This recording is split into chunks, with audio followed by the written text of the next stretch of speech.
حضرت امام حسین تشریف لائے، بچوں سمیت آئے۔ حور بن یزید ایک شخص تھا، حور بن یزید، حور بن یزید نام یاد رکھنا۔ حور بن یزید ایک مختصر سا لشکر لے کے اس نے امام حسین کو ایک جگہ پہ روکا، پھر دوسری جگہ پہ روکا، بالآخر تیسری جگہ پہ روکا تو امام حسین نے فرمایا جگہ کون سی ہے؟ کہا حضور کرب و بلا۔ فرمایا بس یہی خیمے لگا دو، یہی۔ حضرت سیدہ زینب نے پوچھا امام حسین سے کہ سارے زمانے نے روکا ہے، ٹھیک ہے آپ حق پہ ہیں، یہ بھی سب نے کہا ہے آپ حق پہ ہیں، پر روکا بھی سب نے، آپ روکے کیوں نہیں؟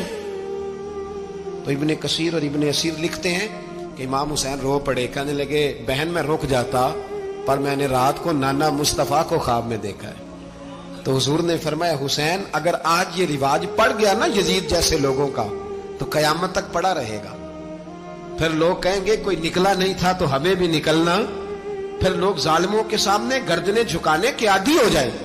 میں کہتا رہتا ہوں، کہہ رہا ہوں، کربلا کی جنگ کفر اسلام کی جنگ نہیں، کفر اسلام کی جنگ نہیں کربلا کی، کیونکہ یزید تو بڑا پکا نمازی تھا، خطبہ دیتا تھا وہ تو۔